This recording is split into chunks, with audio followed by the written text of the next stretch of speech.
Thank you so much for organizing this. It's a great pleasure to have the opportunity to see so many friendly faces and get to meet new people as well. So what I'd like to do is very quickly give you an overview of who we are here at the UBC hub of the Composites Research Network, and give you a feel for where we've come from and where we're going. So fundamentally, the CRN is funded as a research center with the Tier 1 member being Boeing, and with Torre and Convergent being Tier 2 members, and we actually work with lots of local companies as well. The core of the activities is here at UBC on both our Vancouver and Okanagan campuses, but we actually collaborate with most of the organizations across the country. For example, right now we have a major activity going on with the Canadian Light Source in Saskatchewan.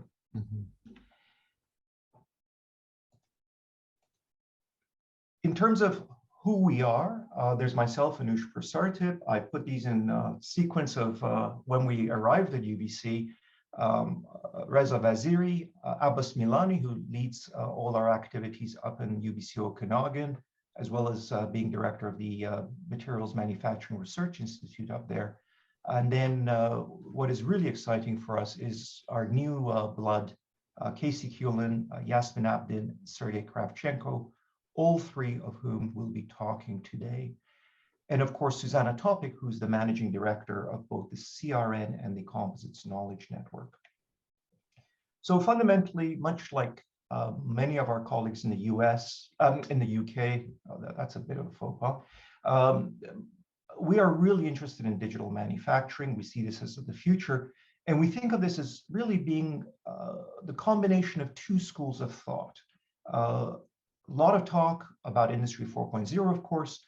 We see this as being control and measurement driven, very factory equipment centric.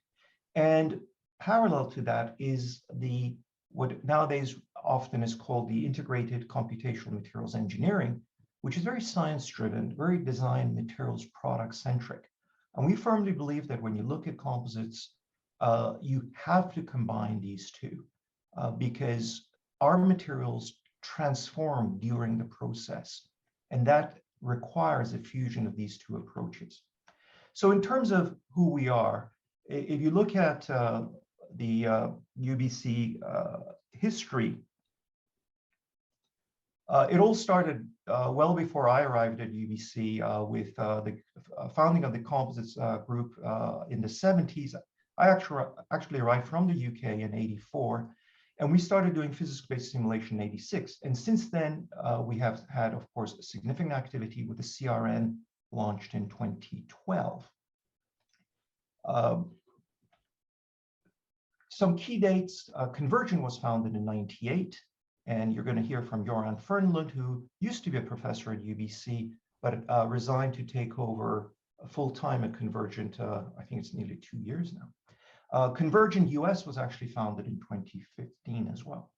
As we did all the process simulation stuff, which you really can think of as that sort of science-based activity, of course, there was an explosion in what nowadays people think of as AI, ML, and all that good stuff. And so we started collaborating heavily with the UBC Data Science Institute and our automation and sensing groups at UBC about 10 years ago now. And so if you look at where we are right now, if I could look back just last year, we would talk about having three interlinked focus pillars. We have the Composites Knowledge Network, and I'm going to talk about the CKN in a moment, which is focused on digital workforce education. We believe that a huge need in the future is education, not just of undergrads or graduate students, but even of the workforce. A huge number of retirements across the world, a huge amount of new knowledge coming in, and so we need to deal with this.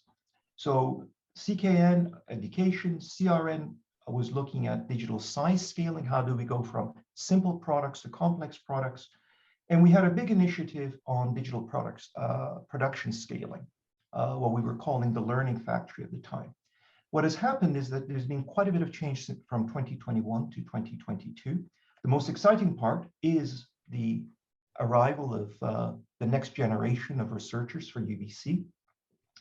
And so our pivot in 2022 is we're continuing the CKN, of course, The Digital Factory Initiative has really collapsed back onto the CRN, and there's good sort of macro reasons as to why that happened.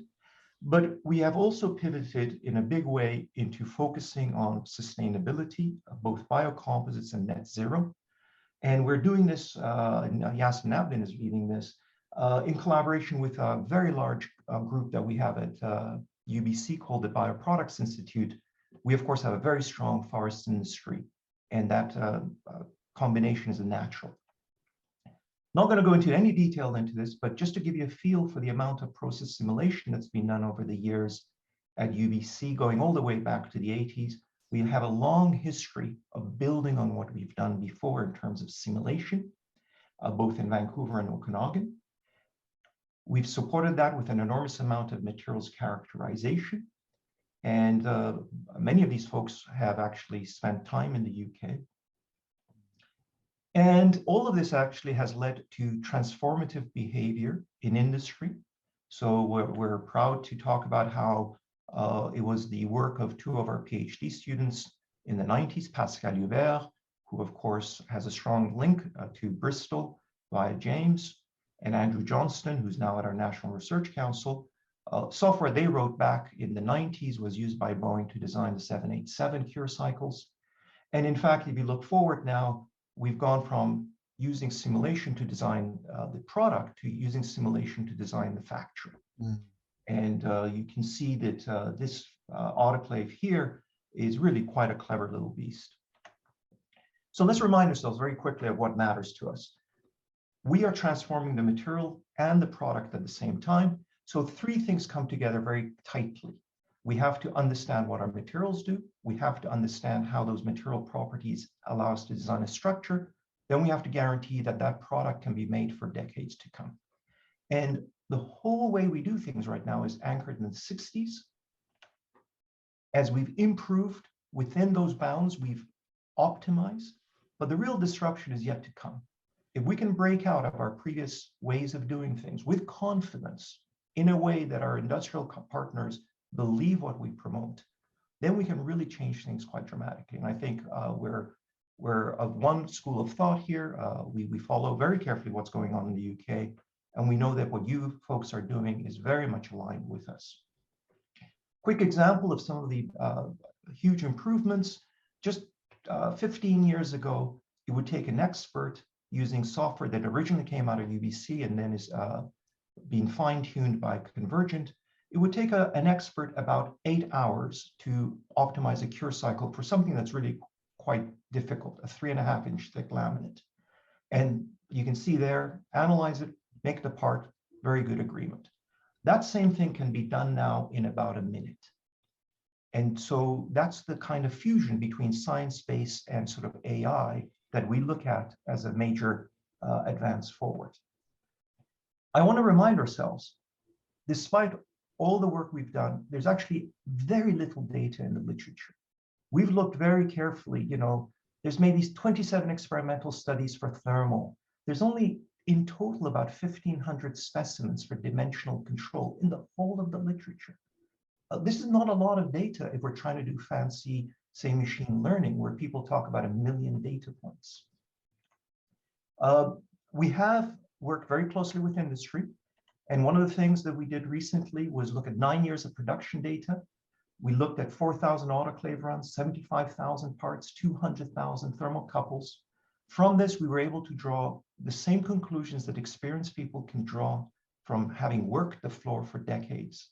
And from this is coming methods where we're starting to actually disrupt what is happening in industry. And Joran may allude to this later on. Very quickly, the Composites Knowledge Network, really looking at how to work with knowledge mobilization, not just create knowledge, but actually transmit that knowledge. And in the Composite Knowledge Network, we have a number of activities. The only two I want to touch on is our Knowledge and Practice Center and our Industrial Interaction. We've worked with hundreds of little companies trying to understand what their pains are. And we've created the CKN Knowledge and Practice Center, and we would desperately like to have your collaboration on this. In summary, We've been working in this area for some 30, 40 years now. We firmly believe in international collaboration. We're a small group, and so working internationally is really key to us. In particular, we have a strong connection to the UK. 3 new faculty, excited about their leadership. They're moving CRN forward into the future. And as I said, knowledge mobilization, we're really into uncertainty propagation, and then broadening our focus both into novel fibers and resins and in biocomposites. So, well, welcome everyone. Thanks everyone, 70 odd participants. Thank you very much for joining today. So I'm going to talk a little bit about what the hub is. And so you'll see it's a funding by the EPSRC. It's a substantial amount of funding. So the EPSRC is giving the hub 10.3 million. There's about 9 million of industrial commitments. So if we look at some of the work streams, so we've divided the research themes into work streams. And this is a way of project management to stop basically overlapping principally. So when people develop some software, we can use it across the whole portfolio rather than everybody doing the same thing. So if we look at work stream 1, automated fiber deposition technologies, there's a core project in this area, and this is Bristol and Nottingham are working together. So I've seen Eric on the meeting, and so what the team at Nottingham is working very much on a research scale rig. The team at Bristol is working very much on their tow steering technologies that were developed by Eric, principally in SimComp, the last of the large grants together. And the way we try and manage the work is navy blue is the core project. So you'll see the core project in automated fiber placement aligns with a core project in resin transfer molding and a core project in layer by layer technology. And then the light blue images are all of the feasibility studies and the platform fellowship works that support this. And the orange is all the industrial support. So what we're trying to do here is come up with real-time control strategies for AFP that are not available on the outstanding commercial systems that are currently seen. So and basically this gives you, this next image here it just gives you an inkling of just how much support we've got. So there's leverage grants of over 10 million, principally through some of the large grants at Bristol. There's industrial support and academic support for each program. So if we look at optimization of fabric architectures, this is a collaboration between Manchester and Nottingham. And the objective is principally in 3D multi-axial preforms. And so the idea is if a structure's got combined bending and bending and torsion, for example, such as this, this is part of an automotive floor pan, then a 3D fiber architecture actually gives you significant benefits. And this one will give you 10% weight saving over optimized non-crimp fabrics. So, there's huge benefits there. So again, we'll see the leverage grants is much lower than in the previous one, but you'll see the academic and industrial support is still strong. So work stream 3, the multifunctional, this is our friends at Imperial and friends at Bristol. So Dmitry and Emil Greenhalgh, Dmitry Ivanov and Emil Greenhalgh at Imperial. Emil's been working on supercapacitors, and this is an outstanding technology, but Dmitry's transforming that with Emil to make 3D structures out of these supercapacitor laminates.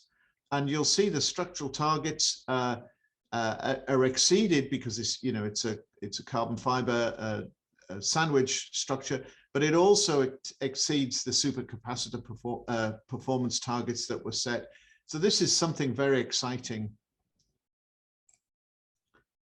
Again, Emil's got a very large grant that he's got a fellowship at the Royal Academy, so it's all very exciting.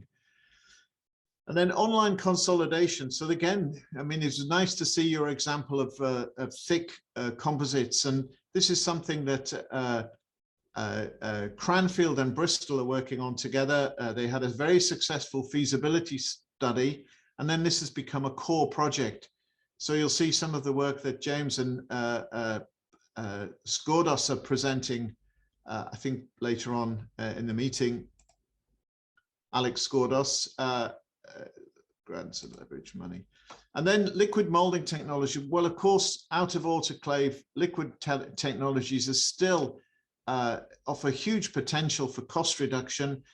Now, what Michael and Michael, we've got a collaboration here between engineering and mathematics, both at Nottingham.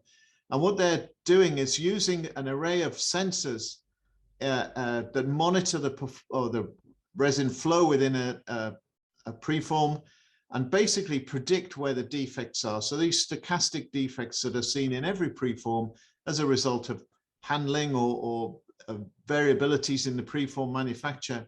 And so by using sort of mathematical processes, they're basically coming up with the potential to alter the process parameters online.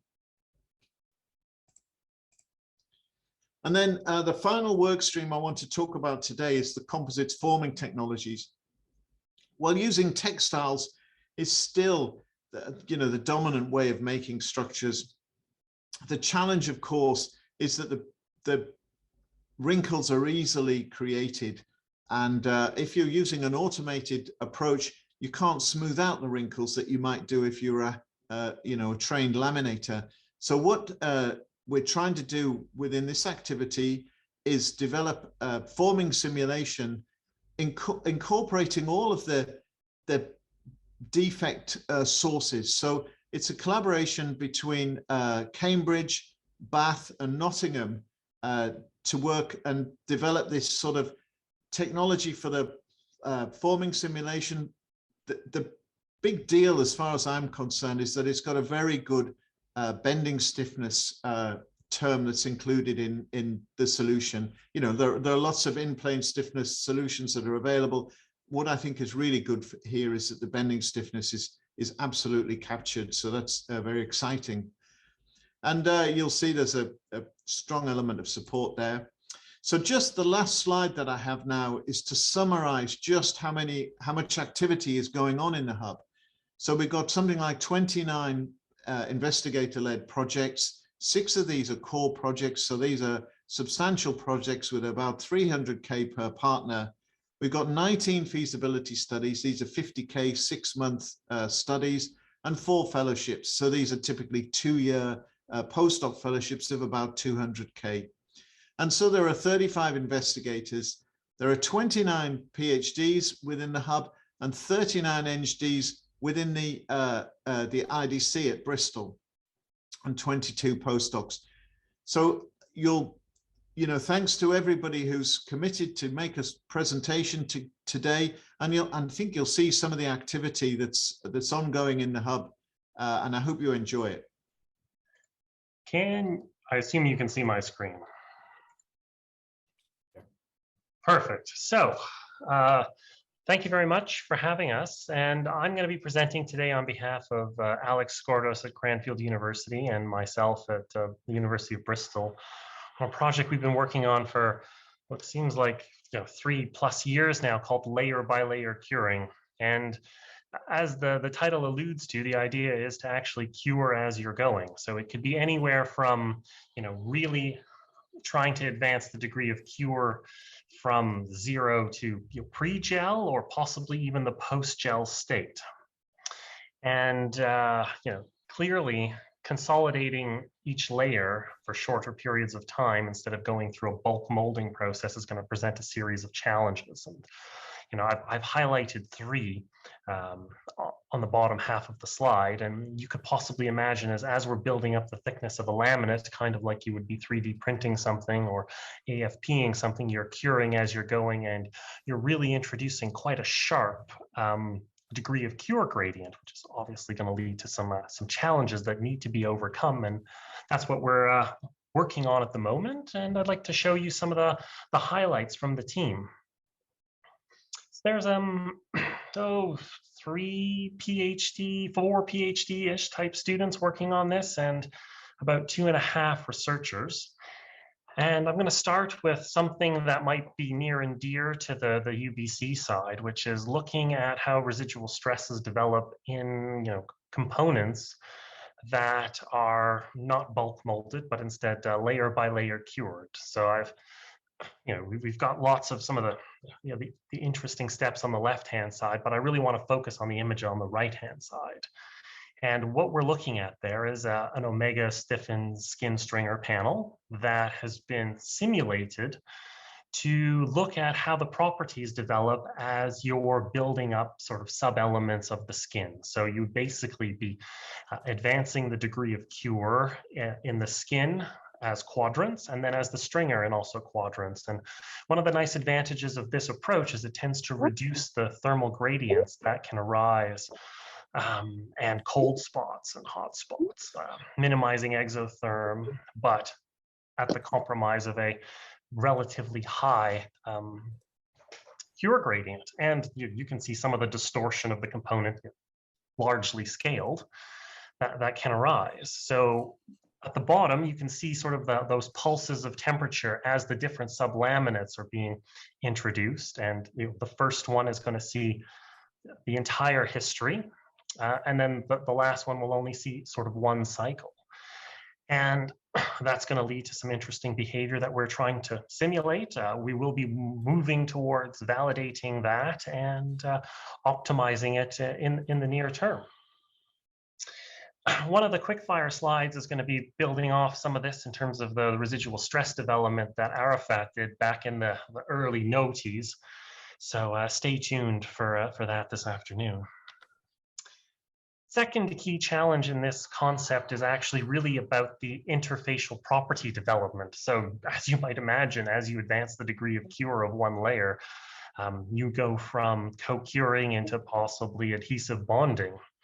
And what we found is that this tends to happen in and around the gelation phase, and that there can be a reduction, and it depends on the material system that's being used. So some are a little bit more pronounced than other ones, and we're looking at autoclave systems, liquid molding systems, and even pultrusion-based systems. So that phenomenon seems to carry itself through in the class of thermosets that we tend to be exploring, which are aerospace-y grade material systems. And secondly, or I guess maybe thirdly, because we can't sit around and wait forever for this process to occur, we're working with snap cure type materials where curing is happening in minutes, ideally more towards the seconds side of things. And we're taking a look at trying to model, the curing response of these snap cure systems. We found some decent data out of DSC, and we're currently trying to really identify how important we need to, how robust our cure models need to be, because ultimately we are going to have quite a big variability in terms of the degree of cure within the laminate, and this is something that we need to address. I think last but not least is because we're looking to really advance the process, we're going to be heating it up quite aggressively, well beyond the types of temperatures that you might see in a conventional process. And that can cause additional flow and compaction response that is either abnormal. And we're working on compaction testing of the example that we're showing here is just a conventional out of autoclave material system squeezed up to 210 degrees centigrade for 1, 2.5, 5, 10 seconds to really see how the material spreads and flows and consolidates and how the porosity changes. So these are another challenge that we need to address to be able to really ensure that there's a good quality mechanical interface between the layers that are being developed. So within the next 6 months, we've got quite a few major technical activities that we're going to be working on and around validation of our simulations, the models that underpin that, and actually doing some consolidation trials on some fast cure material systems, which is going to present some challenges in itself. As you're compacting the material, it's curing. So that'll be fun adventure. And finally, the development of some end effectors to allow us to process these thermoset materials, ideally without resin going everywhere and gumming up the entire system.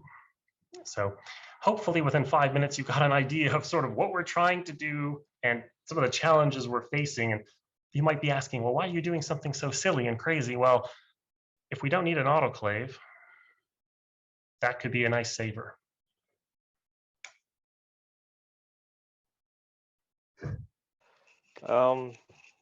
Hello, everyone. I'm Eric Kim from the University of Bristol, Associate Professor in Composite Design and Manufacture. I'm here to introduce our core project, fiber stirred forming technology today. As you know, automated fiber placement processes are getting more popular these days. However, when the component has a highly complex shape, direct 3D AFP deposition is not a productive way, we think. First, the layup speed is going to be very slow, as the AFP machine wouldn't have enough length to accelerate the head to the maximum speed. And second, fiber steering would be needed with a very small steering radii, but the current AFP machines always produce defects such as fiber buckling, gaps, and overlaps. So what would be a solution? We believe that the lay flat and forming approach could be a better solution for high rate and high quality production of such complex parts.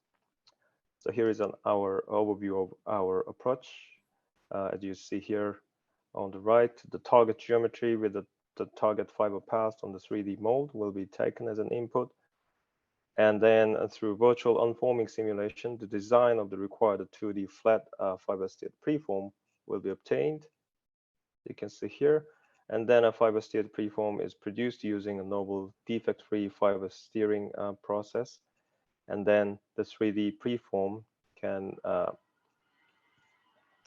meet the target geometry, and the fiber path is produced through the diaphragm forming process. So we are trying to realize this novel process by combining three state-of-the-art technologies that are being developed at the University of Bristol. First, novel simulation process allows us to do a virtual forming and unforming simulation to find the optimal 2D steering path, which can turn into the 3D target path after forming. And sophisticated material models for diaphragm and preform materials are currently being developed. And second, hyperdiff technology is used to produce highly aligned short fiber tapes suitable for automated deposition. So this material has high stretchability and steerability, which allows us to form the preform without forming defects. And lastly, the continuous toe shearing technology with active feeding mechanism allows us to produce defect-free fiber steered preform with high steering accuracy with hyperdiff tape. Here is an example of how we designed the 2D preform via virtual unforming simulation. As you see on the left here, from the 3D deformed mesh that capture the individual toes, the flattened 2D preform is obtained through the unforming simulation, as you see here. And then the average fiber angle along the width were calculated following the span direction to get the most representative fiber path for the continuous toe shearing process. And then preform was produced using the UOB's continuous toe shearing prototype head, as you can see here. Two 100mm wide unidirectional pre-preg tapes were laid following the same path next to each other to prepare a flat preform, fiber steered preform, and then formed onto this small doubly curved mold using diaphragm forming. This color map shows the fiber angle deviation measured by a 3D coordinate measurement machine after forming. So you can see here there was only a small deviation at the corner part. One important thing to mention is that this small and complex part cannot be currently manufactured using any AIP machine without defects. What we are trying to do now is to further develop the simulation method for multi-layered and tailored hyperdiff preforms, which are made of highly aligned short fiber tape. And this simple forming test shows the potential of the hyperdiff preform to improve the manufacturing quality for complex parts. We formed a single ply unidirectional continuous fiber prepreg and a hyperdiff prepreg on a small rugby ball shape. As you can see, hyperdiff preform and provided much better forming quality due to its high stretchability. And we're currently carrying out more forming tests and a more quantitative quality assessment. And we're currently working on further improving the simulation speed through a hybrid modeling technique, and we will further develop the material model for hyperdiff tape based on the material characterization test. And further forming trials are also planned to quantitatively assess the benefit of the fiber steered hyperdiff preforms. So if you are interested in collaboration, please feel free to contact me. And thank you very much for your attention. Thank you very much for the opportunity to present this. Time is very short, so a very high level overview of some work we're doing on digitalization. If you're interested in this, please do come to the breakout room later and we can discuss a bit more. My name is Tom Turner. I'm one of the deputy directors of the hub. I work here at Nottingham in our group, Composites group. And I also looked after one of the original core projects for the hub, which was around automated dry fiber preforming. It ran from 2017 to 2020, and we're continuing some of the work that we started. So I'll just give a sort of high level overview of some of the work we've been doing. You'll all be aware that rate and quality are big challenges for automated manufacture, very closely aligned with the hub grand challenges. And there's lots of stuff happening in the automated fiber deposition world, looking at developing technologies.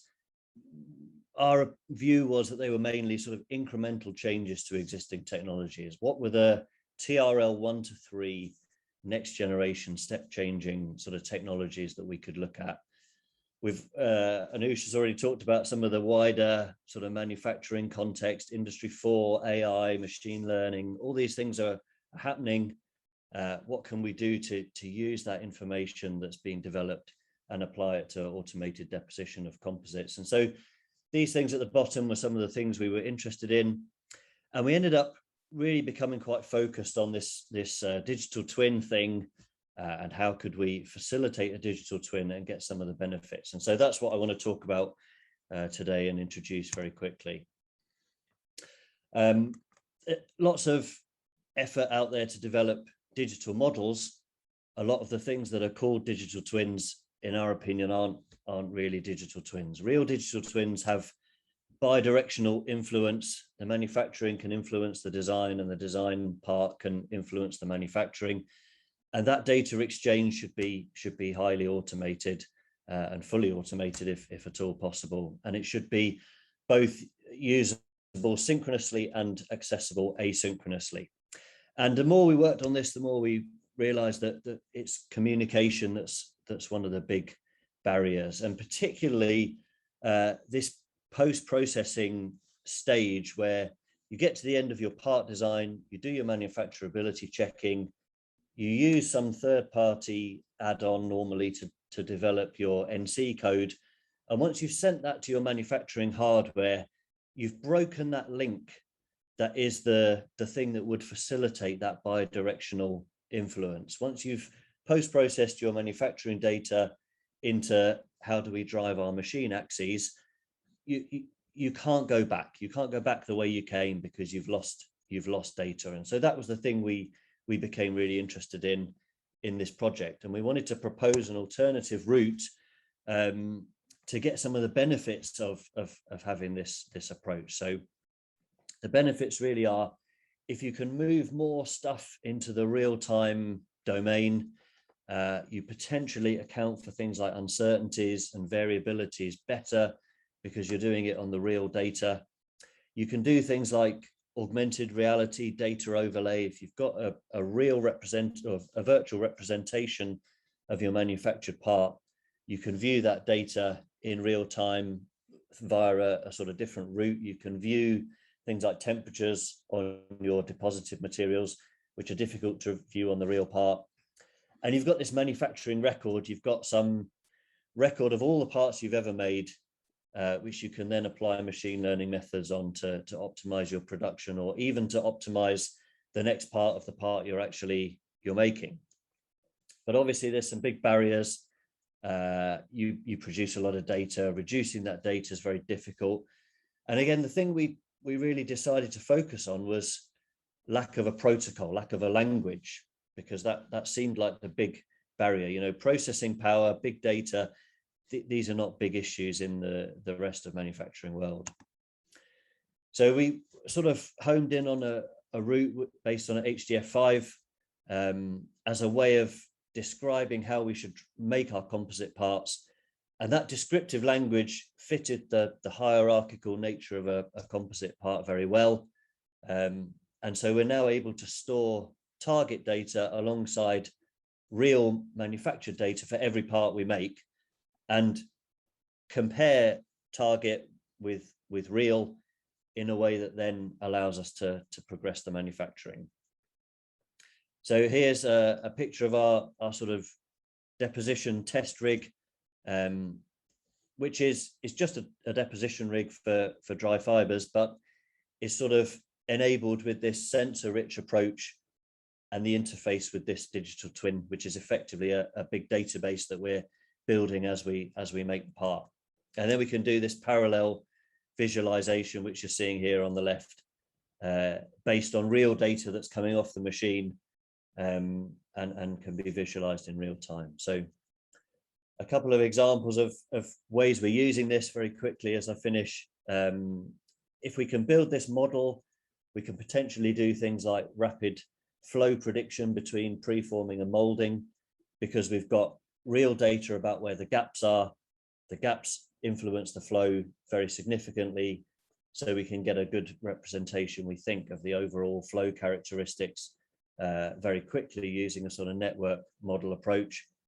And the other side of it is over on the right hand side here, where we can combine our knowledge of material behavior with some offline simulations with a real-time simulation, and build quite an effective real-time control for, in the first instance, temperature control that we're applying to the deposited materials, and then hopefully later pressure-based control.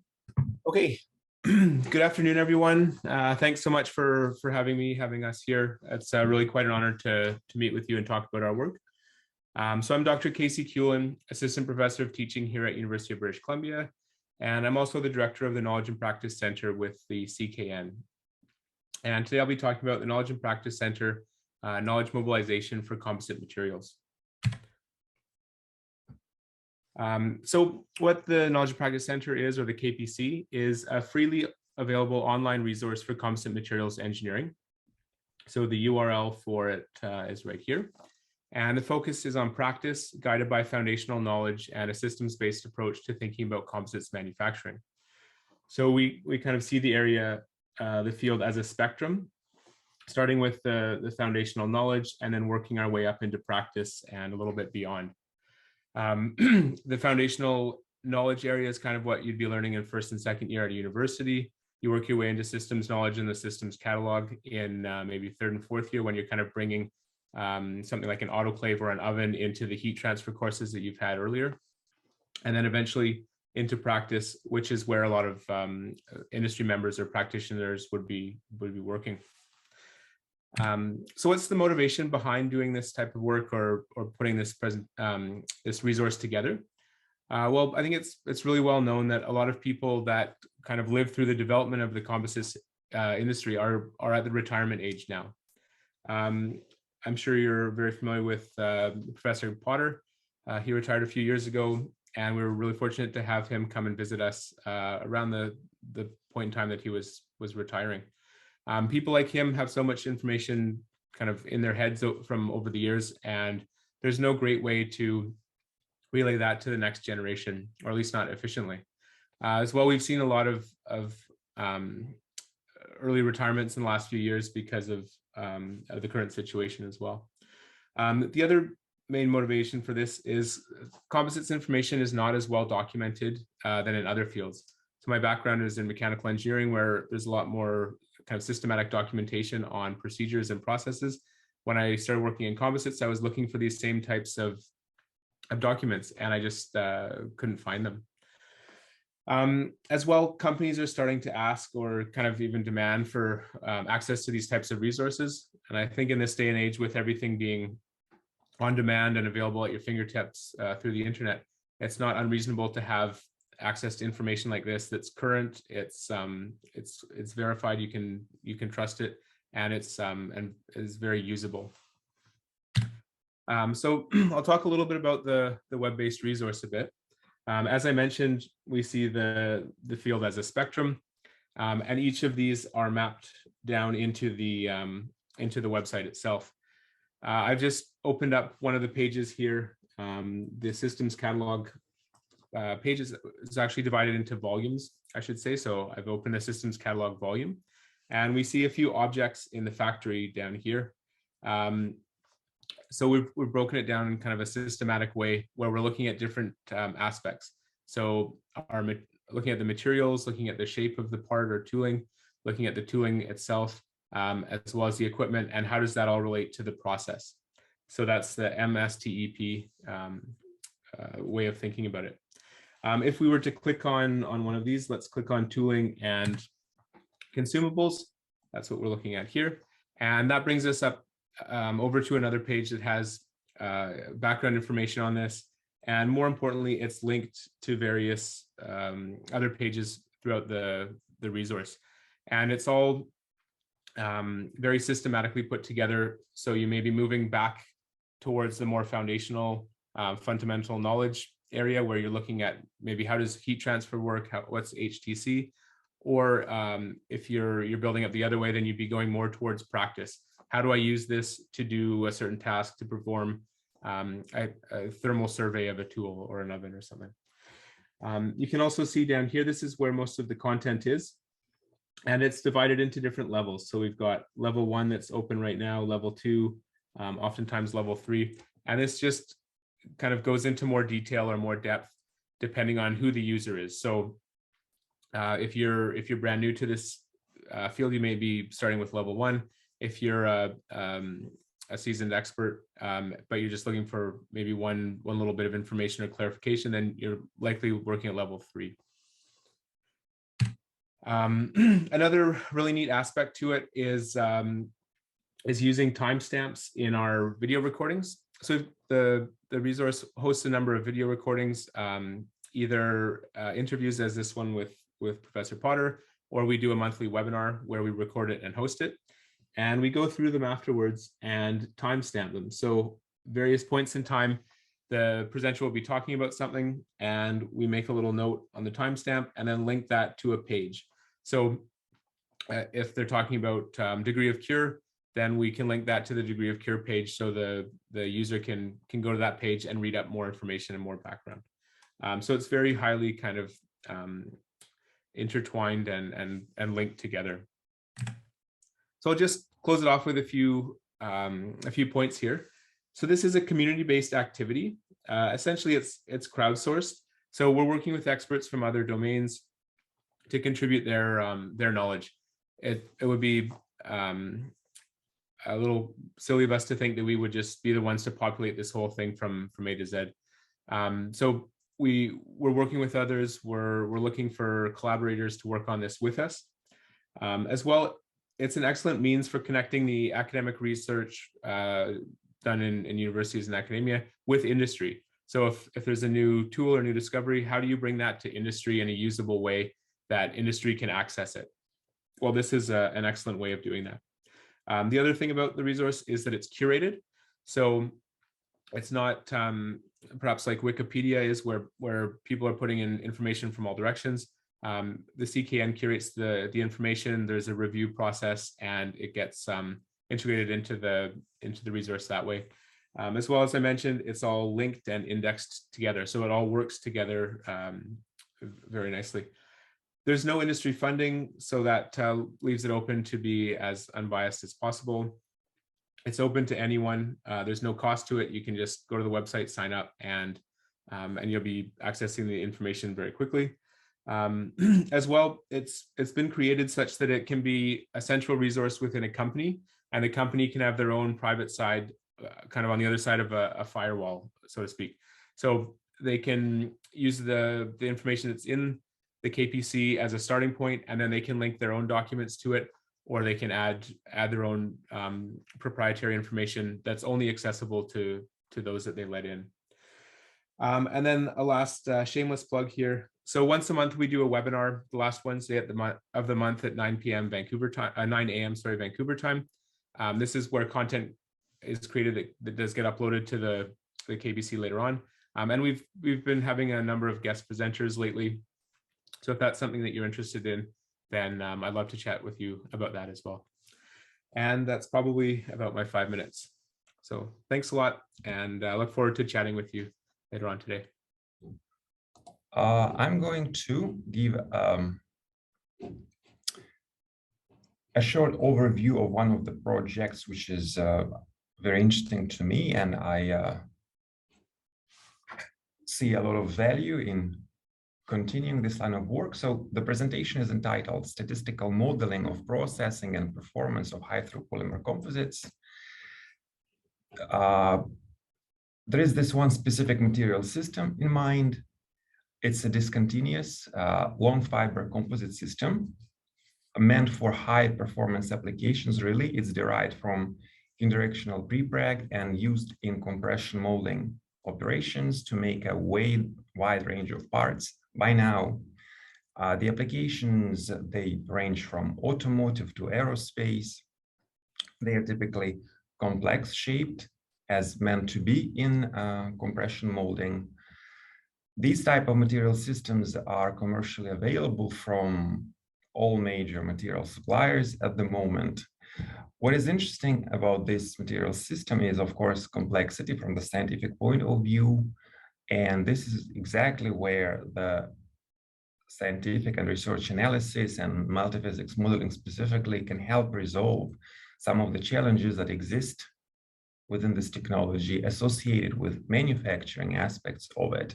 How do you design the molds? How you choose the processing parameters of the compression molding operation and the material processes and the material itself? How do you guide the formation of the features that define the properties?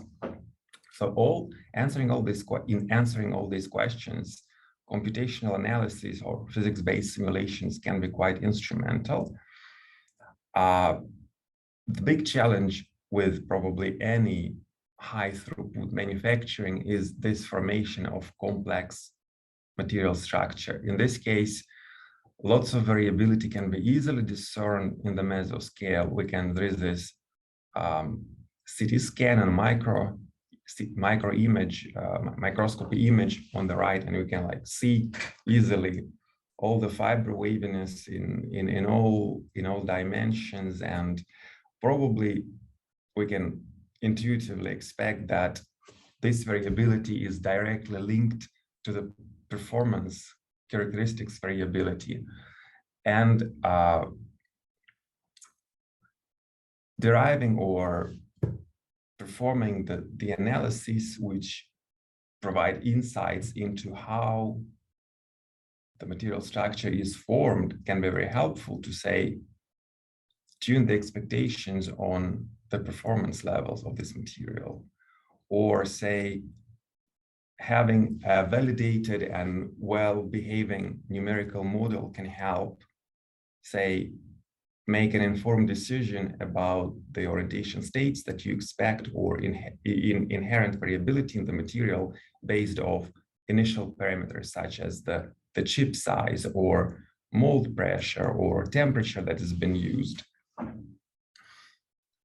And often these sort of simulations in this particular system can provide lots of insights which can be difficult to obtain otherwise.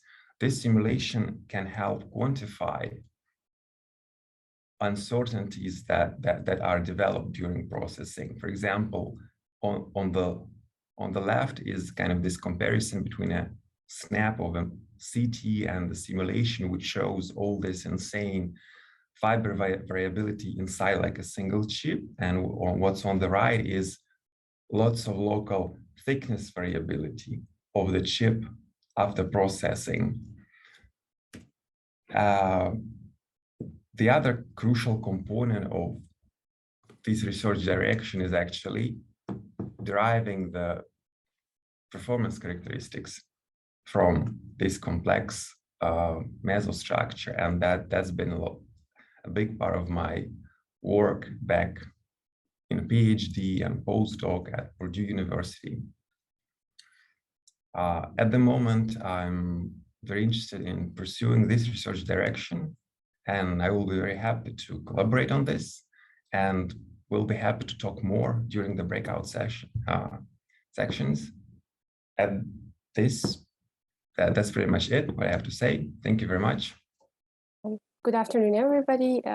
Thanks for joining us today, and I'm really happy to present some of the work that we've been doing here at UBC. My presentation is titled Composites Design for Sustainability, and very much so all of the work that we're currently doing is at the intersection between digitalization and net zero economy.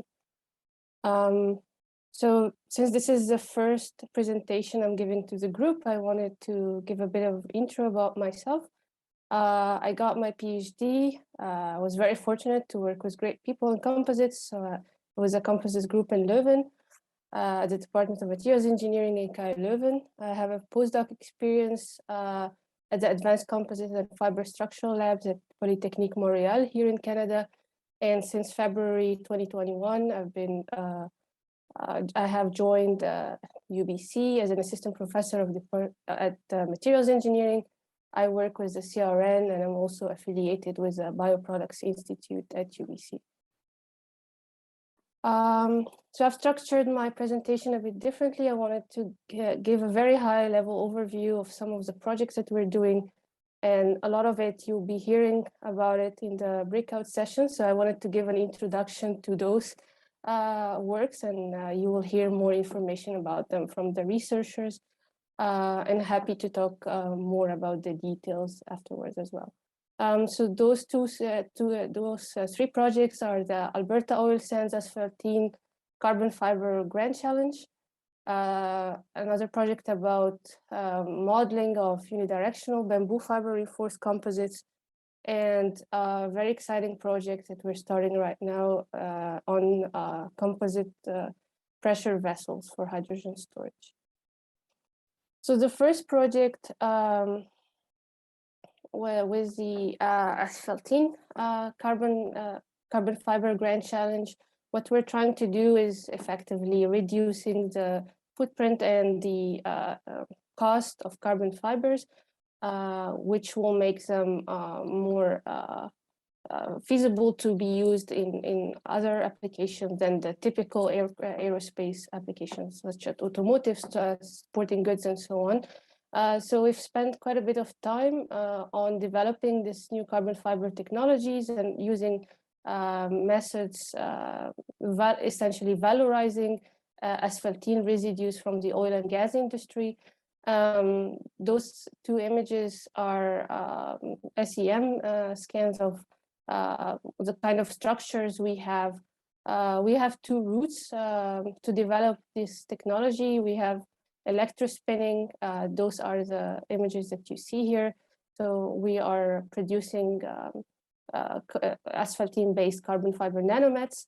And we also have the typical melt spinning, producing single fibers with asphaltene feedstock.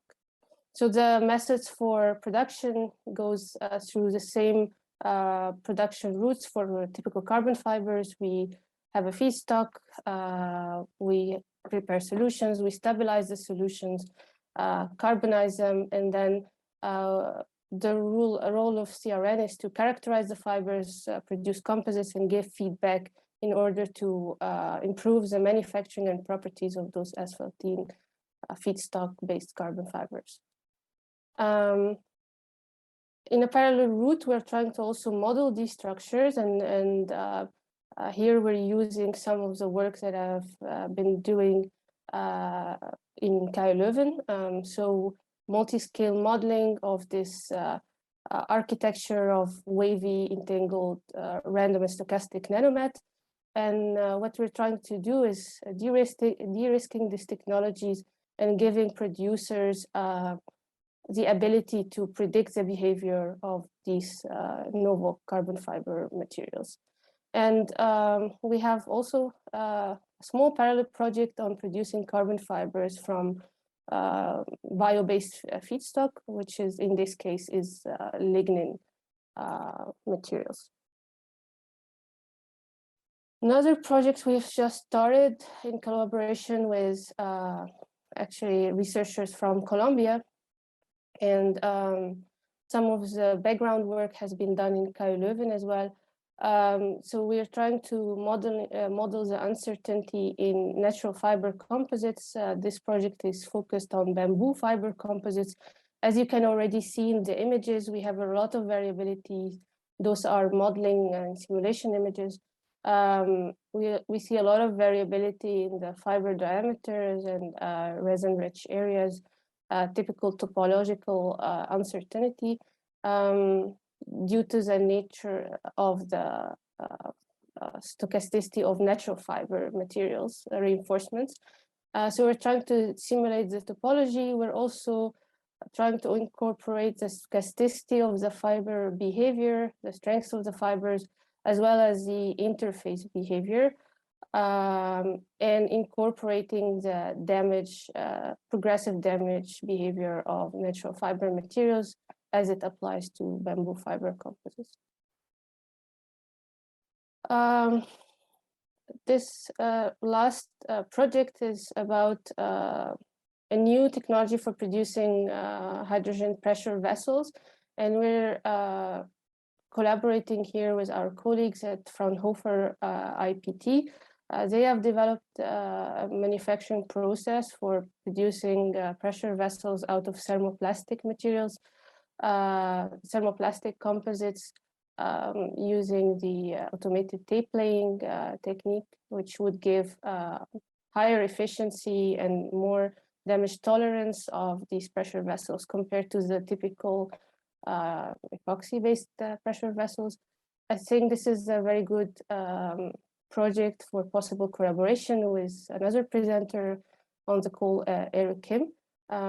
So here our researchers are trying to do some multi-scale modeling of the progressive damage behavior of pressure vessels, specifically thermoplastic-based ones.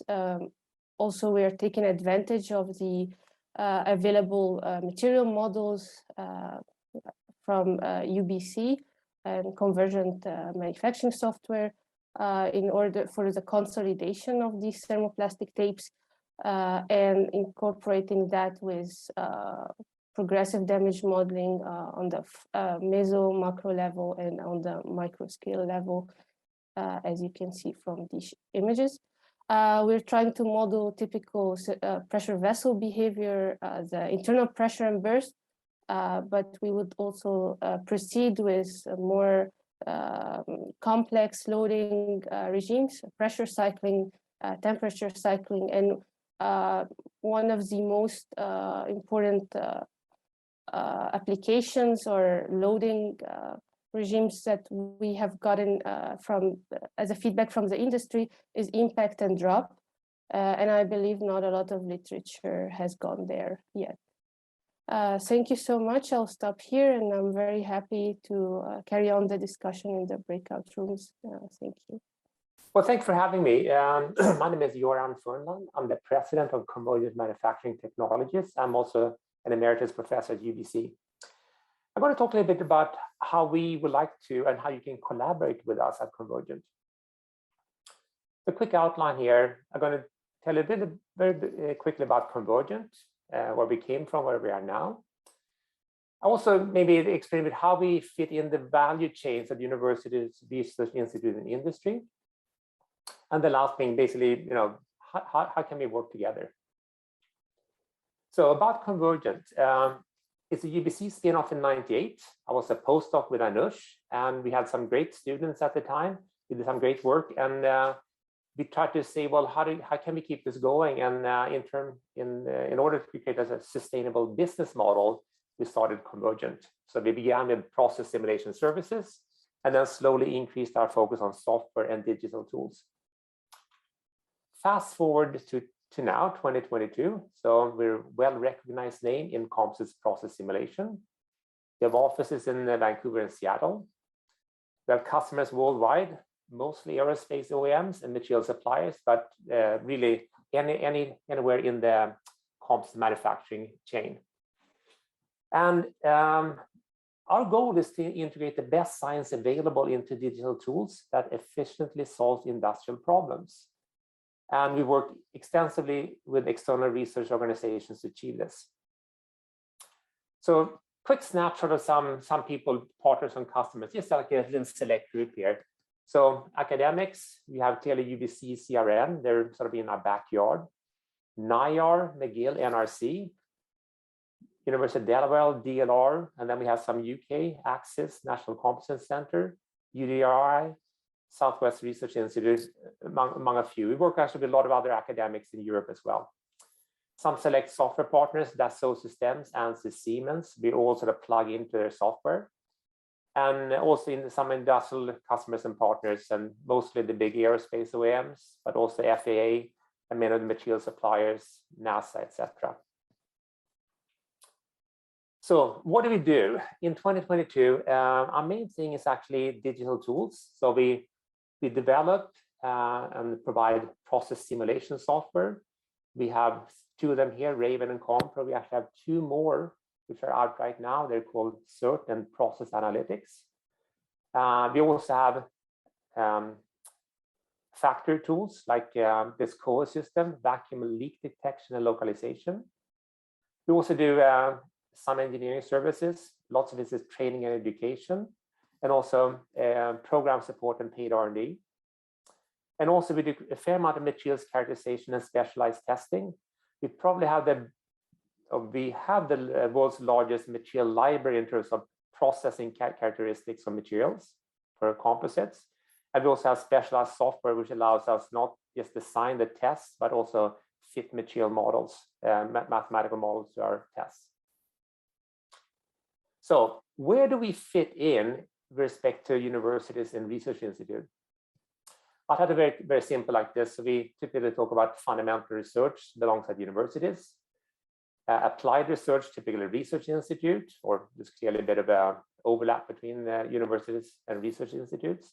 And then we have industry, application research. Where we fit in, we try to bridge the creation of knowledge and that application knowledge. And we do that with digital tools and services.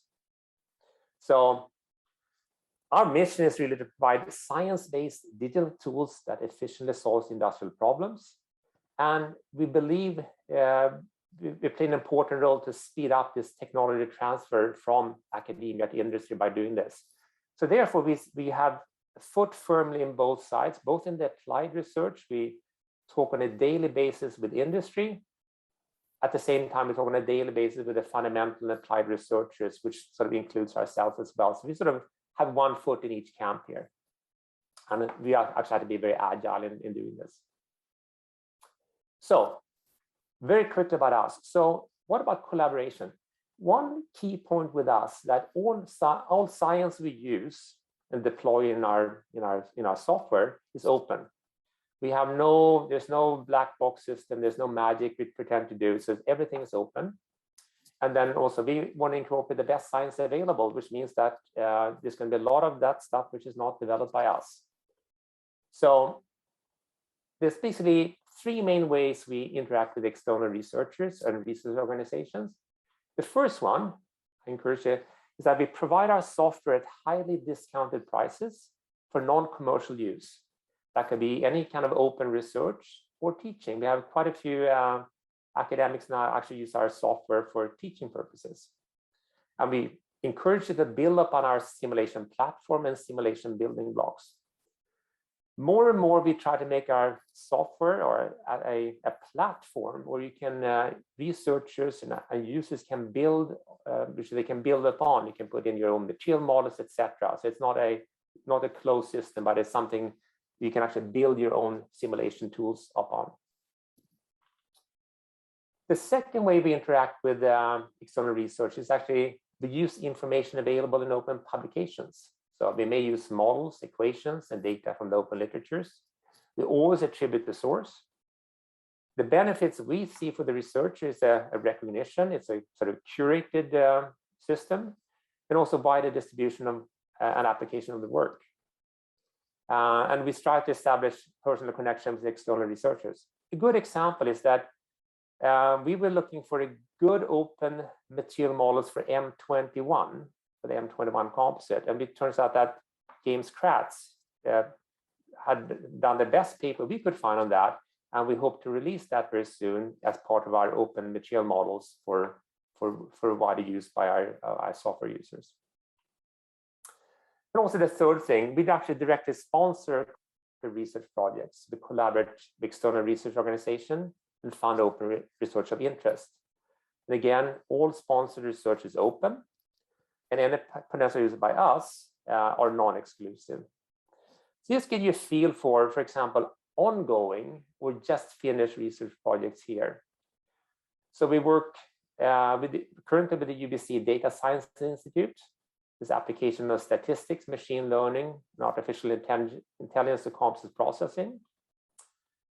We work with the Canadian Digital Technologists Supercluster and development of digital twins for composite manufacturing.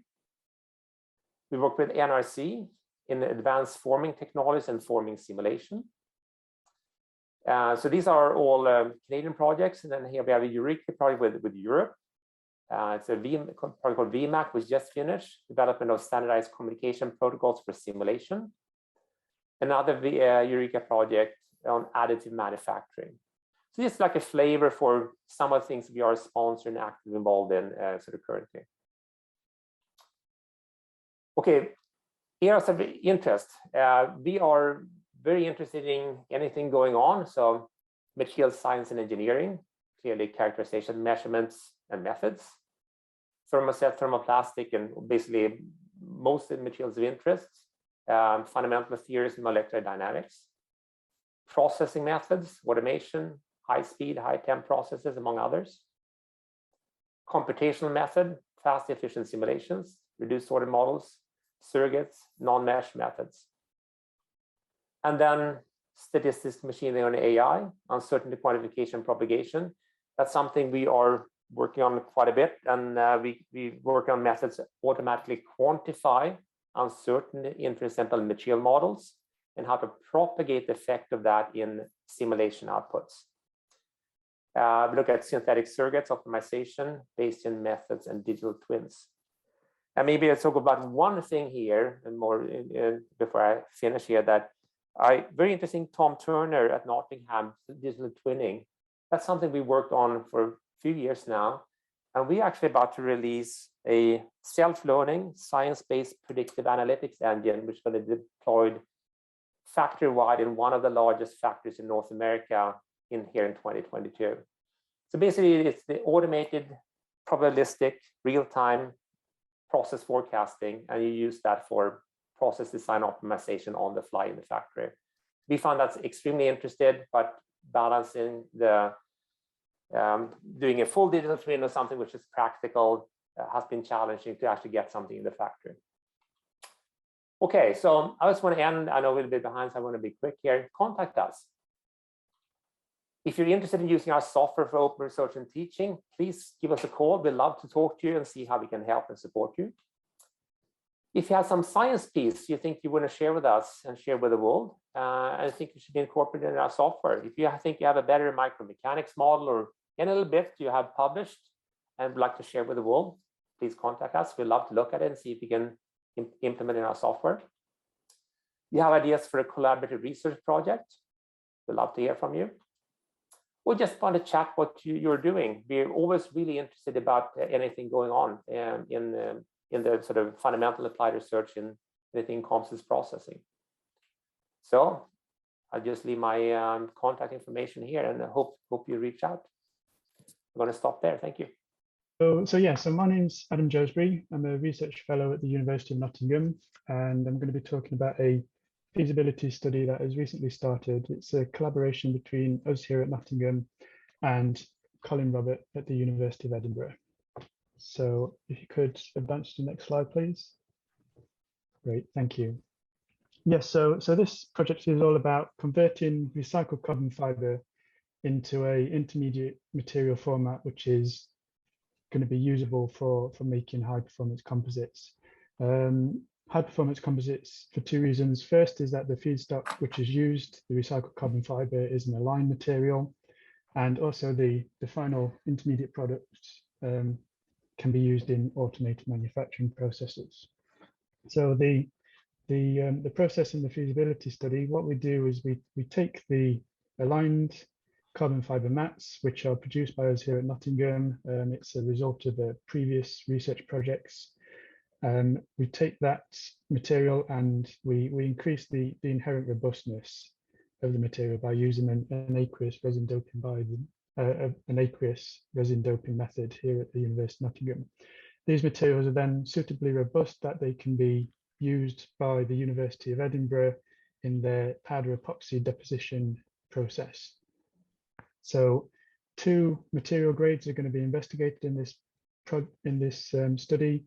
The first is a material which applies a small amount of epoxy powder, primarily for use in surface tack. So this would be a dry fiber tape, potentially usable in automated dry fiber placement manufacturing methods.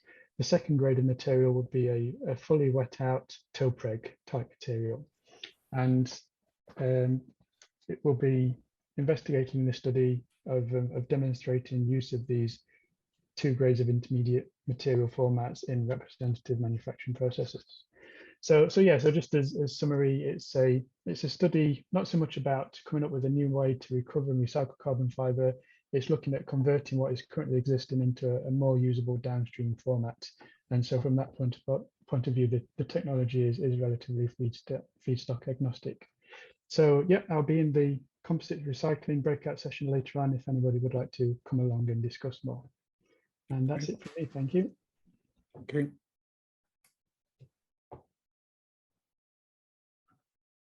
Andrew Parsons, next, please.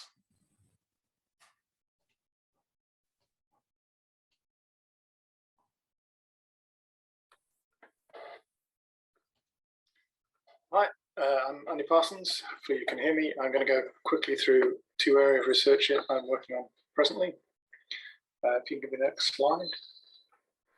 So the first is thermoplastic overmolding, which is a process of combining short and continuous fiber elements together to produce cost-effective structural parts. It's essential to understand the bonding at the interface, to manage loads transition between the different elements, and to understand the practical issues when molding 100+ bar of pressure. We're currently in the final stages of an Innovate UK project in the area, but are continuing the work as a whole platform activity. We can go to the next slide. So the second area is I've just started work on what's called the Rewind project, which is a feasibility project in the hub. They asked whether it's possible to reverse the thermoplastic tape laying process. In modern manufacturing, there's a drive, as you've seen today, even to create digital shadows of parts during manufacture. So the position of all the tapes on a part will be known. And with this information, it could be possible to disassemble the part at end of life and preserve the fiber lengths rather than chopping them for recycling. It's a 6-month feasibility study, as I say, and look at the conditions necessary to debond tape layers, assess the quality of the recovered tapes, and then to reprocess them to compare against virgin materials. That's it today. Thank you. Shuai Chen, next, please. Hi, everyone. My name is Shuai Chen, and I'm a senior research fellow from the University of Nottingham. My current research focus on design, analysis, and optimization of composite preforming processes. Next page, please. I have developed a series of methodology for numerical modeling based on finite element method to simulate different preforming processes. These models have been successfully applied to predict the reinforcement behavior during preforming, including deformation and defects. The next page, please. In order to maximize the potential of these FE models for application, they have been employed to develop the corresponding optimization methodologies to mitigate preforming induced defects and to enable process automation. These optimization activities have successfully contributed to supplying feasible solutions to produce defect-free preforms for composites. Please feel free to contact me if you are interested in my research. Thank you very much. Thank you. Anthony Evans. Yes, thank you. So my name's Anthony Evans. I'm a postdoctorate researcher at the University of Nottingham. I've been working on the automated dry fiber placements work that's been going on that Tom Turner mentioned previously. So I'm primarily responsible for the hardware and the software developments for this work. So first of all, we've been developing our own test rig that can deposit 4 1/4-inch wide tapes simultaneously in carbon fiber, and we're targeting speeds of up to 3 meters per second with this. The tapes are heated by dual heating, and the main focus of this rig is to get as much data out of it as possible. So we've incorporated as many sensors as we can into the deposition head. And this brings me on to that software side of it. So the digitalization. So as Tom mentioned earlier, we've already been looking at some of the digital twin aspects of it and being able to generate a HDF5 file. And this is just somewhere for us to both store all the data that we acquire during the deposition process, but also being able to process it and extract it at any point during the manufacturing process, so we can actually incorporate it into our control systems that we're developing in-house as well. And as you can see in the bottom right-hand corner, we've also been developing this visualization technique for how we're actually able to display such large quantities of data and actually make it in a useful format. So again, if I'll be around in the breakout rooms at the end, so if anyone wants to ask me any questions on this, I'll be around then. Thank you. Okay, thank you. And now this is my mistake. I've got a video of Mikhail's presentation because he's not able to join us. So I'm going to skip through this and get the right file at the end. So if we go to Vijay, please. Yes, that's me. Hello, everyone. So my name is Chuji, and actually from another project, so Certis project, which is basically to reshape the testing pyramid. Yes, so this is what we've been doing in our project to develop non-destructive testing techniques for the evaluation of the fibers. If you look at these slides, on the top we have the background, which of this technique, specifically eddy current techniques, to detect the fiber-related features. In this case, the outer plane waviness. It's the fundamental physics to rely the electromagnetic interaction between the coils we had and the electrical field generated on the fiber because of the conductive fibers. And to have a better detectability, this technique is conducted at a near electrical resonance band, which is near the resonance of the system, that we can achieve a very high sensitivity and linearity in this region. To do this, firstly, the heterogeneous structure modeling is developed for the composite, especially targeting its anisotropic electromagnetic behavior. This is the modeling we design as one of the tensors to categorize the unidirectional samples. And on the bottom, where you can see the simulated image through virtual scanning, and the experimental images, that we achieve agreement between each other. So if you are more interested in this digital twin-based virtual scanning, please let me know. And on the right is the post-processing analysis, which is basically to obtain the angular distributions so that the order of the peaks corresponding to the stacking sequence. And it's just a simple example on the bottom to show that we have a location of 90 orientations as a unidirectional sample. Thank you very much. Thank you. So Arjun.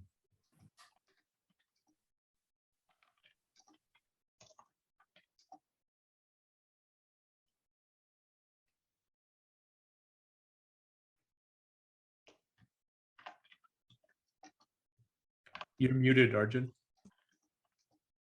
Sorry. Hi, everyone. My name is Arjun. I'm a research associate at the University of Bristol, and I'll give a quick overview of our work on semi-curing and how we can use the technology for integration of composite structures.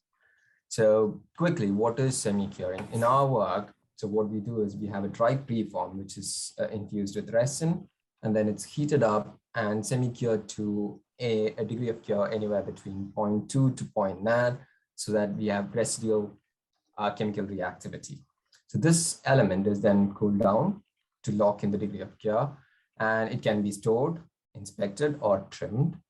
In the secondary stage, this is then integrated to the preform for the composite structure, where fresh resin is infused. And finally, you get an interface which has is chemically interacted. So the question is, why do such a step? One of the reasons is you'll have potential to capture defects early in the assembly process, which can lead to reduced scrap rates and associated costs through robustness.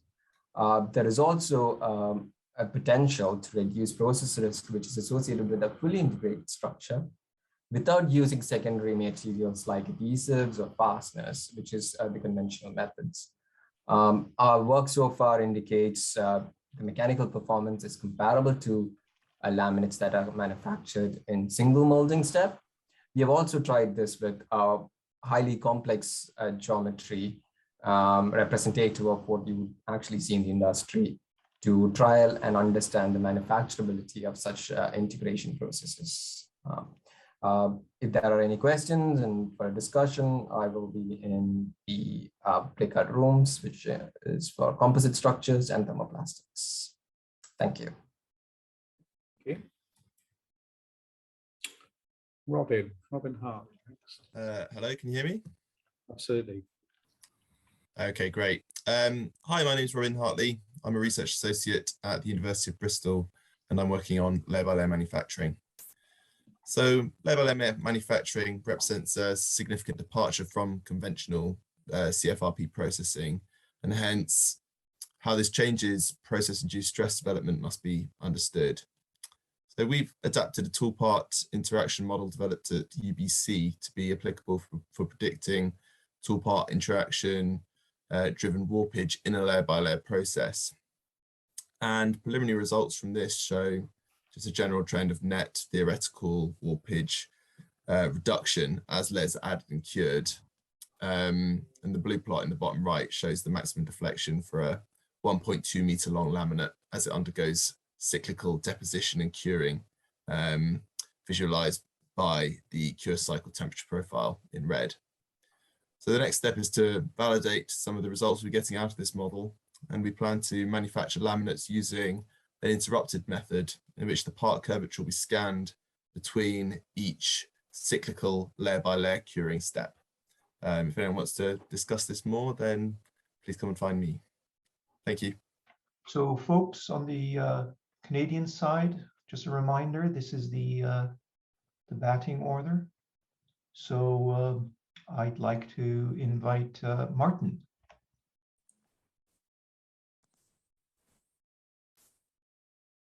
Hello, everyone. Can you hear me all right? Yep. Okay. My name is Martin Badalana, and I'm a Master's of Applied Science student here at the CRN. The project that I've been working on is to help develop an advanced air mobility manufacturing roadmap with an EPSRC tip. So advanced air mobility describes the emergence of transformative and disruptive new airborne technologies capable of transporting people and cargo between places not previously accessible. With the predictive market to be as large, if not larger, than commercial aviation by 2050, One major manufacturing challenge becomes the need to build aerospace products at near automotive rates. With over 300 companies already active in this space, and with the dominant material of choice being composite materials, there is a need to develop next-generation materials and manufacturing technologies. To accomplish this, the objective would be to harvest the fast manufacturing, automation, and cost structure of the automotive industry and combine it with aerospace's strict regulatory certification procedures based on material process qualification, structural design and substantiation, and production approval. Thank you. Thank you, Martin. Next up, Dr. Kamir Gordon. Good afternoon, everyone. My name is Kamir Gordon, and I'm a postdoc at UBC. Next slide, please. Process simulation platforms for composites are being used to obtain optimal process parameters and minimize production risk and cost.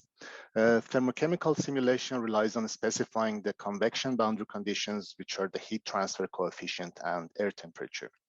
The goal of this work is estimation of boundary conditions and their uncertainties using a stochastic method. During the manufacturing of composites, thermocouples are mounted on the tool and temperature history is recorded at some locations.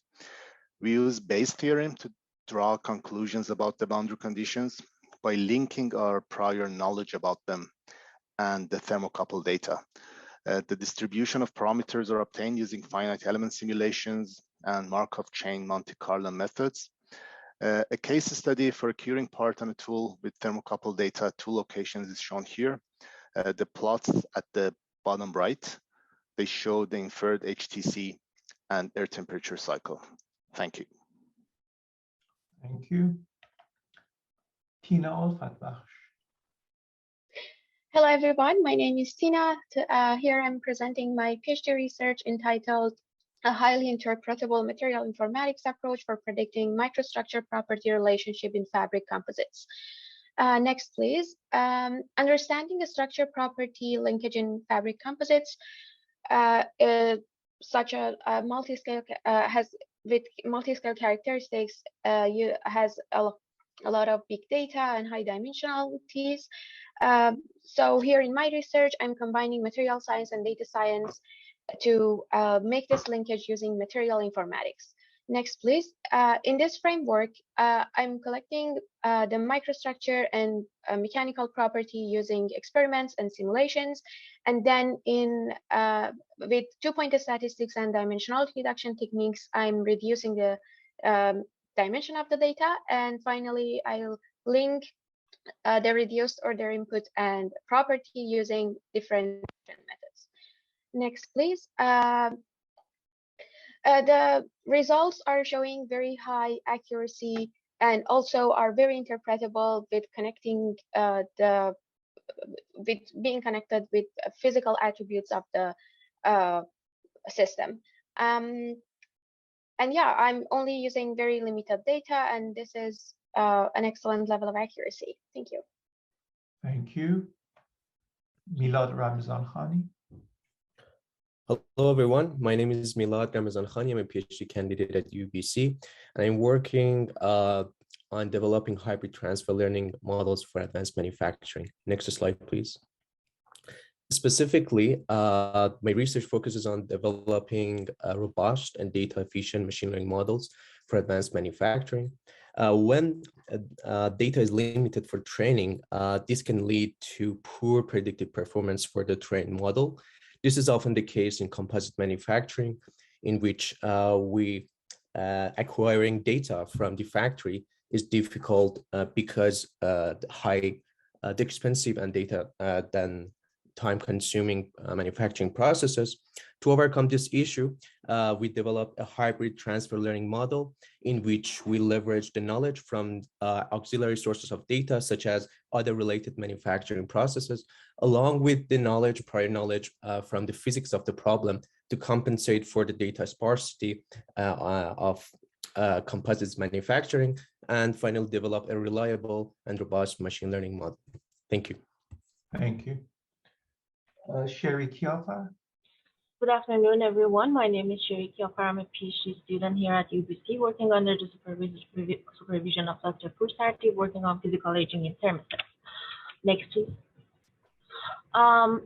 The current approach in modeling of manufacturing processes of thermoset composites takes degree of fluid and temperature as independent variables for our models. But over time, evidence has been showed that the current approach fails to capture the phenomenon of physical aging. The ultimate goal of this project is to obtain next generation models that they are able to capture physical aging behavior. But what is physical aging? Physical aging is a spontaneous response from the material at glassy state aiming towards the thermodynamic equilibrium. It induces changes in thermodynamic variables such as volume, enthalpy, and entropy, and consequences in context of composite manufacturing processes is reducing the reliability of the current material models such as pure kinetics, modulus development, and PID. The current approach that we have taken in this project is basically first off we start characterization the phenomenon of physical aging by thermoanalytical technique.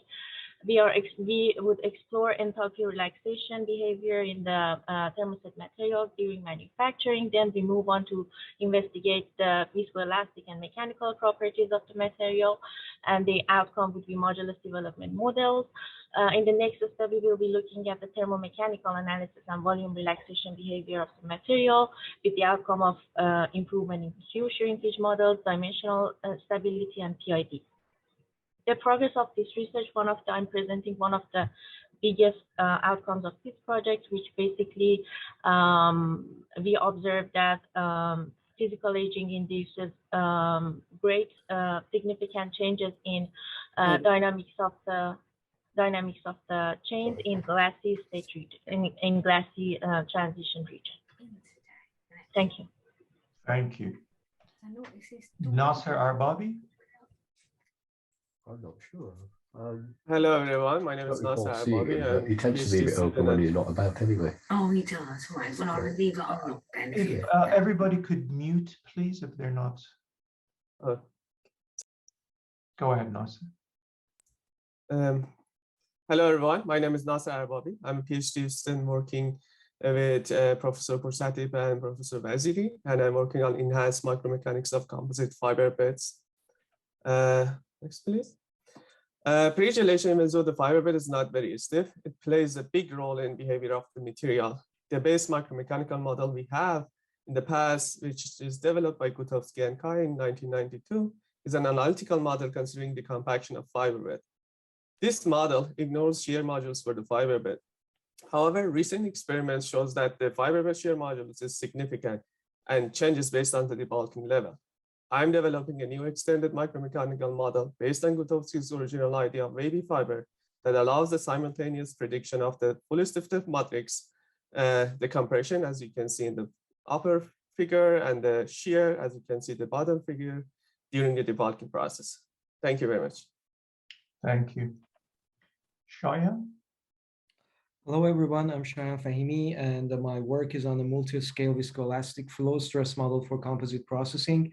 We use process simulation to reduce the uncertainty in the manufacturing outcome and predict residual stresses, distortion, and defects due to the process variables. The need for process modeling initiated the 3 decades of research at CRN, and the first model was a sequential coupling between the flow model based on Darcy's flow and Tersake's effective stress model. And later, by introducing a new state variable called solidification factor, the two modules are integrated and compressible phases can be modeled.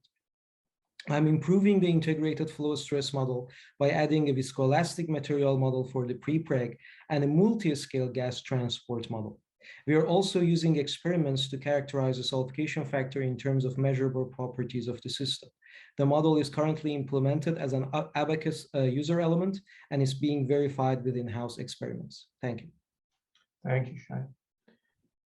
Amir Nazemi? Yes. Hello, everyone. My name is Amir Nazemi. I'm a master's student at CRN under supervision of Professor Milani, and my research is about dynamic particle-based simulation of industrial handling of textile semi-finished products. So the objectives of my research is about developing a fast physics-based simulation using material print method for composite material handling.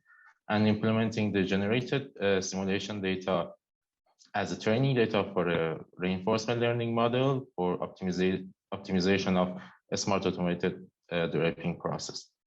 And as you can see, my research workflow is consisted of 4 components: NPM framework investigation and implementation, material selection and characterization, then numerical validation of characterized material in FE and MP models, and choosing a forming verification case study, which for my research is semi-spherical. Thank you so much. Thank you. Hubert Kurtam-Godmer. Hello, everyone. I work on drape forming of thermoset prepreg on the simulation side of things. And more specifically, I'm looking at the bending behavior of layered materials. So a good example of a layered material is a book. That's what we see in the middle there. And this typical behavior is hardly captured by classical beams. So I came up with my own element developed in MATLAB, so 2D explicit model based on the Carrera unified formulation, Cosrat continuum, and a co-rotational formulation. And on the right here, I have 2 showcase.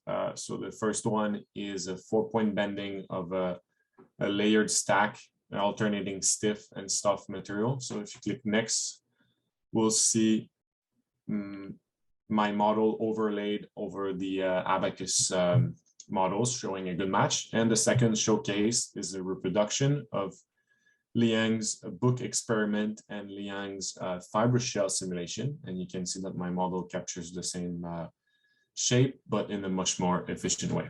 So that's it. Thank you. Thank you. Nima Bakshi.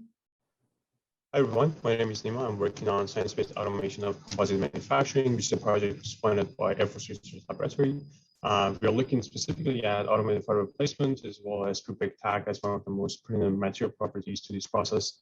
If you look at the entire chain from characterization to manufacturing, there's quite a large gap between the state of art of characterization, which is the standard continuous application and peel method, to where the industrial AFP systems begin.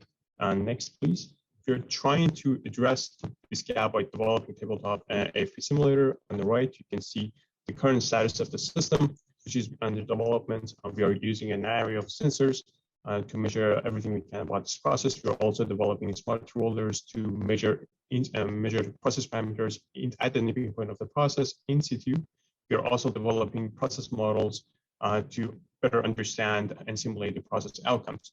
One of the objectives of this project is to demonstrate the value of integration of using and fusing all this experimental data into our science-based and physics-based understanding of the system in order to better control the processing window and running of the process in practice. Thank you. Thank you. Sahar Abwali. Hi everyone, I'm Sahar Abwali. My PhD work is development of framework for physics-based simulation and data-driven characterization of damage in composites. Next, please. To this end, at first step, we have formulated a coupled damage plasticity model at the macro scale level to reproduce inelastic mechanisms, including permanent deformations and kink band broadening under compression. This model is implemented as a UMAT in Lucina. In next step, a physics-informed neural network model is developed for characterization of the constitutive parameters of the model based on surface displacement and load data from notched fracture tests. Here, a pipeline approach that includes a forward and then an inverse neural network is used, and physics and governing rules like equilibrium PDEs are integrated into the loss of these neural networks. That's it for me. Thank you. Thank you. Irfan Forghani. Hi, I'm Irfan Forghani. Hi, I'm Irfan Forghani. Stephen Atkinson and I are working on resistance building of peak-based laminates. The objectives of project are extension of static resistance building by introducing Gordion's melt crystallization model for peak to what Ida Talbot developed at McGill University, which was done by me. On Stephen's side, development of a model-based controller for continuous resistance welding is the objective. Gordian's model is a cutting-edge tool for predicting the crystallization behavior of PIC. By creating new temperature-dependent material model, we can expect even better results. Part of this material model, this new temperature-dependent material model, was done by me. Stephen will employ this model to study the process parameters and control variables in continuous resistance welding. He also collaborates with NRC and DLR for developing a new experimental test beds for continuous resistance welding. Thank you. Thank you, Irfan. Olivia Margotto. Yeah, next, please. Next, please. So currently, solar panel products are destroyed during violent storms, especially in areas of the world affected by hurricanes. My name is Olivia, and my master thesis, I'm working towards the design of a hurricane-resistant structure made with bio-based materials. Next, please. So for that, I am using flex fiber and carbon fiber reinforcing bio-based epoxy and PFA resins. And I am using resin infusion and vacuum bagging as a manufacturing process. Next, please. I'm also doing some accelerated agent condition tests, such as UV exposure and moisture. And I'm performing a whole materials characterization to understand the behavior of those materials. Next, please. For a final part of my master thesis, I'm gonna run a multi-criteria optimization decision in order to choose which material formulation is the best to build this solar panel structure. And also other students, you're gonna work on the finite element analysis and CFD simulation for make sure that that structure can be hurricane proof. Thank you. Thank you. Dr. Hussein Bishe. Hello, everyone. Good evening and good morning. So the topic of I'm Hussein Bishe, postdoctoral fellow. My supervisor is Dr. Yasmin Abdin. The topic of my research in my PDF is development of novel fibrous composites. Next, please. Actually, I'm involving in two projects, developing a natural bamboo fibrous composite for medical application, such as medical prosthesis. And next project is the developing low-cost asphaltene-based carbon fibrous composite. Next, please. At the first step, we need to do material characterization for both bamboo fiber and asphaltene fiber. And please, next. After the first step, we will do micromechanical modeling in order to obtain the elastic properties, such as the longitudinal transverse and shear moduli, by distributing the fibers randomly inside the RV based on the random location and random radius. The third step, please, next one. For the asphaltene one, so we need to do a macro scale finite element analysis, and then by doing the infusion molding, we need to fabricate the asphaltene-based carbon fibrous composite. And finally, we'll do the tensile test in order to find its other mechanical properties. And for the, please next, for the bamboo fibrous composite, so our aim is to fabricate composite prosthetic socket for amputee. So we need to have a CT data of patients from hospital in order to obtain the geometry and doing the fit and field analysis. And then after obtaining the geometry, we need, by doing the rapid prototyping technology using 3D printer, we need to have a pattern. And then by infusion molding, we can fabricate bamboo fibrous composite socket. And finally, we do the loading testing in the laboratory. And finally, we'll do tests on the residual limbs of the patient. And please next. And for both projects, we need to do market assessment for commercialization of the projects in the market. Thanks a lot. Thank you, Hussein. Dr. Atif Hussein.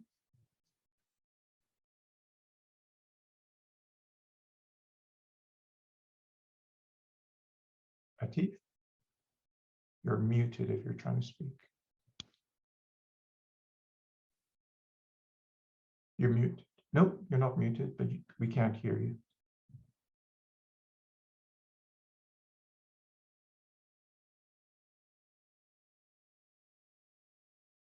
Is it okay now? Yes. Okay, perfect. Hello, everyone. My name is Atif, and I'm working on the carbon fiber, asphaltene-based carbon fiber project. I'm working with Yasmin Abdin. Next slide, please.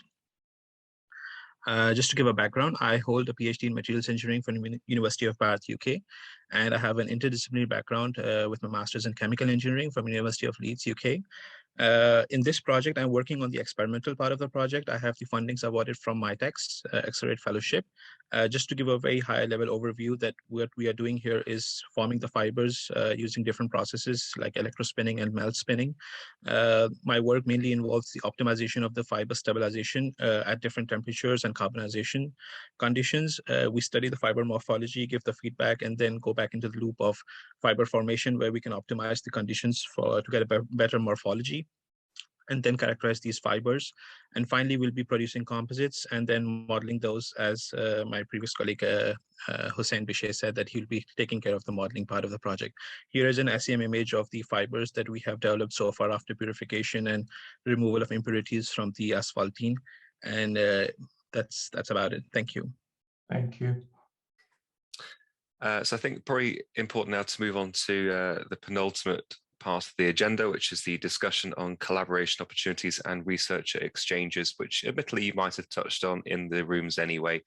But let's see if we've got any high-level views at the moment. So we'll kick off actually just because you're next to mine on the screen. Nick, was there anything you wanted to mention regarding collaborations and exchanges? So, well, I was in the simulation group, and there was some key areas that came out. Drape forming. There's some. I mean, some work that both the hub and UBC team have done some really unique stuff, I think, and there's definite areas for collaboration there. So there's some work on the SMC, which we're really keen to pick up on the SMC modeling. The challenge we get is that it takes so long for the models to run, and so I think the UBC again has done some really clever stuff there. Some thermoplastic overmolding, which is very topical. The NCC has got a large investment in that area, and the hub would like to support that. But uncertainty, now that was something that Anush brought home, so we haven't picked that up in the hub, I don't think. So we could learn some new stuff there, and I think we should try and do that. So yeah, for us that was brilliant. And relating to the room regarding digitization, Tom, are you on? Just to give a brief overview of what was discussed and any outputs at all? Yeah, I'm fully on. Yeah, really helpful discussion about the difficulties of commercialization and route to market with some of these digital ideas, and some helpful conversation there. And also maybe that we shouldn't view digital as entirely separate from modeling, that there's a sort of continuum from simulation to digitalization, and maybe that's an unhelpful sort of split that we should view as more of a continuum. I think a couple of areas where there's obvious opportunities from the collaboration side, one on the sort of TAC testing and AFP simulation side, which we spoke about briefly, and also on the digital twin side of things. I think there's some opportunities that we'll try and discuss, hopefully at the ACM conference, which I think is early April, isn't it?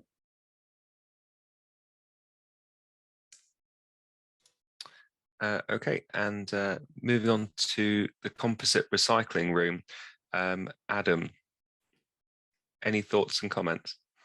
Yeah, it was a good discussion, and the most notable thing was it very quickly branched from just being recycling to being sustainability in general. The conversation very quickly got quite broad, including such subjects as not just how we take the current scrap waste material, which is already piling up, and how we reprocess that, but going in the future, whether or not we can take an approach to designing materials which are designed to be recyclable. So there might be knockdown in terms of material properties, but that could be a challenge in itself, which is worthwhile just for the sake of having a material in the end which is more sustainable, more environmentally benign. So yeah, we had a good discussion, and there was quite a few things that was common, but I think the main thing was the enthusiasm that people had. A subject such as recycling and sustainability, yeah, there's a lot of strong emotions that it's something that needs to be addressed. Yeah. And finally, I know Nick touched on thermoplastics in his comments just there, but anything further from the thermoplastics and composite structures room? I think one of the main things were the fact that a lot of work going on at our end is using thermosets, and a lot of the work on the other side is on thermoplastics. But I know James had a key discussion where both of the work seems to use a dynamic head, and how it can be generalized and dealt with in a generic manner to be applied on for both processes that involves level air, which uses thermosets, and for AFP, which is highly thermoplastic-based work. So that is a key point. It was quite interesting to note. I jumped from room to room. It was really quite exciting to see the conversations in all the rooms. And as I said earlier, what I was looking for was, do we have a alignment of strategic views, which I think we definitely do. That's no surprise. But in every room, I saw at least one or two opportunities to identify projects that we could then say, these things are concrete steps we could take in the next few months, and see how many of them we can bring to fruition. I mean, if we create a bit of a list and we can both push it and allow people to self-identify, we can then work it at the sort of leadership level, if you will, between the organizations, but also at the grassroots level. Just really talkative again, and put one thing on the agenda again. It wasn't in any of the rooms. It just so happens on my screen next to me is John Summerscales. Yeah. Hi, John. This business of capturing our knowledge, bringing it together, curating it, making it easily accessible for all of us, be it to help our own teaching, be it to have it there for future generations. I think this is really critical. It's become a bit of a pet topic of mine. I know John cares about this. I know a lot of us do, and I'd love to put that on the agenda as a key topic. I think, Nick, you mentioned this as one of the goals of the hub. Yeah, oh yeah, certainly. I mean, I loved what you were presenting. I think, the picture of Kevin and the interviews with Kevin. I mean, writing books, that's a good way of doing it. Publishing papers is also a good way of doing it. But everybody's got a little black notebook in their back pocket with the way they do it, and that all dies out, and that's from technician level all the way through to, to the old profs, really. So that's key. I think, the closing statement I would like to say is that this only happens with money. And you saw the hub has got money. It's not my money, it's the UK taxpayers' money. And there's money there for researchers to come from the UK to visit you guys. And that's a good step for a young researcher. Travel always broadens the mind. But the other thing is, we've got a call, which has just been announced today, for about 700K, maybe stretching to 900K if we get some really good proposals. And this is a chance now for all of the young researchers who are on the hub to start thinking about what they're going to do on the Synergy Day on the 23rd. And and the expression of interest, which is on the 7th of March. And you can include UBC as a partner, and you can consider funds as best you see them. But there's lots of opportunities here. So in the last 2 years of the hub, I think it would be great to try and catch up what the damage that COVID has done. The last 2 years we haven't traveled, so now we really want to initiate these sort of activities a little later than we might have hoped, but let's get the ball rolling. Thank you. My comment to the Canadian side is we also have some opportunities to go for funding, and we should do that. And if there is an opportunity where we can participate as co-applicants on the funding proposals, we would really like to explore that opportunity, I think, all of us. Yep, definitely. Nick, on your side, who would be the appropriate person to interface with Susanna on our side? Susanna, as our managing director, would put together a little document, and we would use that as our sort of roadmap to how we could look at opportunities with you. Yep, so we have Lee, who's our hub manager, and Lee has a deputy manager, Alex, so those two would support that. And yeah, I guess Alex will do most of the communication. So definitely, let's keep the ball rolling. Brilliant. That's great. I mean, I hope all of you feel empowered to have a go at getting some funding from this last round from the hub. We hope to get some good projects that people can build on, and look to generating future funding from those projects. So, and I think it's great of the UBC to devote the time to today's meeting, and thank you very much indeed.